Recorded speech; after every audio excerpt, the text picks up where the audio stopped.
The Athenians kept Theseus's ship in the harbor. As the planks rotted, they replaced them with new ones, and one day someone asked, "If all the parts have changed, is this still Theseus's ship?" That question can move slowly through a lecture hall. It can shine under the spotlights on a conference stage. But it really means something when the light falls on your life. How many parts of yourself have you replaced so far? Your name, your address, your job, your relationship status, your beliefs, your body measurements, your hair color, even your favorite song. As you walk past the sentences you once built that began with, "This is just who I am," you find yourself saying, "Turns out that person was just a branch office." And yet, when you look in the mirror, you still recognize yourself. The insistence on a name, the anchor carried by a memory, the familiarity in a look catches you. Mythology is powerful for this reason. It doesn't tolerate hypocrisy. It pops the illusion of, "I've never changed." And at the same time, it's gentle. You changed, and you're still you. Philosophers explain identity in two ways. One says identity is continuity, a seamless essence, like the I feeling that fills the room when you wake up in the morning. The other says identity is a story, a narrative that stitches yesterday, today, and tomorrow together. Here, we take the side of the story. Because when the parts change, what remains are the sentences that give those parts meaning. Sentences have rhythm, repetition, leitmotifs. Identity is written like a novel. It has themes, recurring motifs, scenes that say, "Here I am again." You see this in its barest form in marriage. Marriage isn't just a contract, it's two harbors taking turns hosting the same ship. In the first years, the planks gleam, breakfasts together, the same kind of laughter, plans stacked on plans. Then the parts start to change. Work hours stretch, the roles of parenthood knock at the door, money tightens, small resentments grow in the quiet. When you say, "We weren't like this before," you're really keeping a daily log. When you write rituals into that log, the ship's identity is preserved. A walk every Friday night, breakfast on the first Sunday of every month, the rule to hug, even if you argued. Rituals are chapter titles in the story. The reader knows, okay, the main melody is still here. Then you open the shared ledger of values: respect, transparency, team. These are the keel. When you protect the keel, you can paint the deck any color you want. And then you arrive at the hardest, most beautiful choice: falling in love a second time with the same person. This isn't a romantic poster. People change. Your partner changes too. When you choose to fall in love with their new version, you rename Theseus's ship every day. To the gaze that asks, "Who were you today?" you answer, calmer, more patient. The ship's name can stay the same because the captains are still the two of you. On the career stage, the wind is harsh. Companies collapse, industries swerve.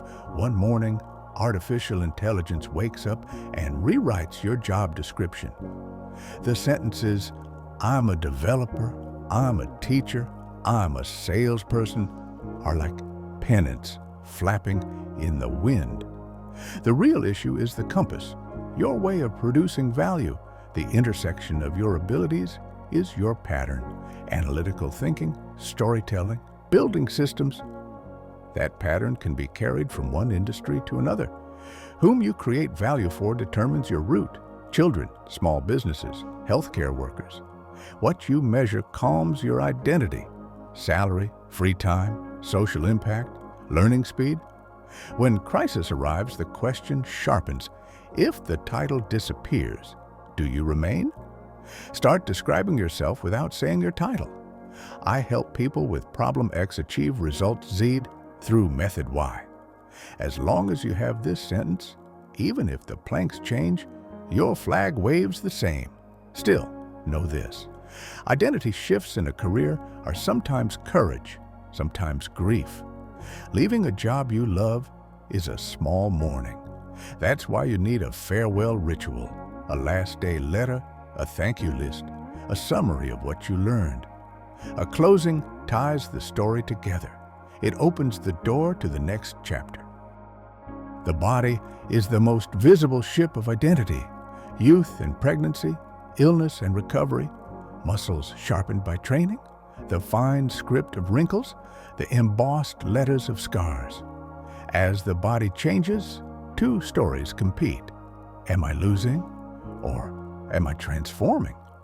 If you don't choose, the narrative declares your body the enemy and turns the mirror into a battlefield. But pride in function, a language softened by compassion, and a feelings journal protect bodily identity. Saying, "My legs carried me 10 kilometers today," is favoring function over aesthetics. Instead of saying, "I have a belly," saying, "My body carried me through a pandemic and stress," turns language into a stabilizer, not a photo or a measurement, but the sentence, "I climbed the stairs without stopping, I was clearer in the morning," strengthens identity. When a health crisis hits, it's like half the ship has been torn out. In that moment, you borrow strength from community, a walking group, a therapy circle, a prayer chain. A collective ritual pulls the individual ship into port. Memory sometimes takes shelter in an object, a signet ring, a graduation cup, the first guitar, a baby blanket. If you keep everything, you drown in storage. If you toss everything, you lose the K. Let one or two planks from each era remain. Give them a meaning label. This cup reminds me of the day I didn't give up. That way your identity ties itself not to the object, but to the meaning. It's the same with digital things. Organize photos by transitions, moving cities, the first year of marriage, the week you left your job. When you look back, the turns in your story open like a map. Beliefs arrive, years pass, they change. Don't be ashamed. Doubt isn't an enemy. Placed in the right spot, it's a master carpenter. It knows which plank to change. It renews the deck without touching the keel. Write yourself a 3-pillar belief list. 3 ideas you never want to abandon: compassion, justice, freedom. Then add an updatable ring around them. Methods, policies, interpretations. Have the fight in the ring, not in the pillars. That way you can change without falling apart. There's a feeling these lands love, the right to start over. A note that rings on the dusty roads of immigrant towns, under the fluorescent lights of companies built in garages, in the trembling hands of careers that have shaken off their ashes. Theseus's ship touches the courage to rename right here. When you stitch failure into your identity, not as a gouge, but like embroidery, the wood becomes more beautiful. The shared melody of millions who went bankrupt and founded a second company, who divorced and built a healthier relationship, who emerged from illness and returned to community service is this. The parts changed, the soul's name remained. Keep going. Listening isn't enough. Writing is necessary. Make an entry in the captain's log. Clearly write the 3 values you won't compromise on, what you call your keel. Define your rhythms. 2 small weekly rituals that protect the relationship, the body, the mind. Create a single meaning sentence that explains your value without saying your title. Design a small loss ritual to say goodbye and seal what you learned when something ends. And clarify your community circle. 3 names, 3 places, 3 practices. A net that lifts you when you fall. Put this page on the fridge, note it in your phone, share it with your partner.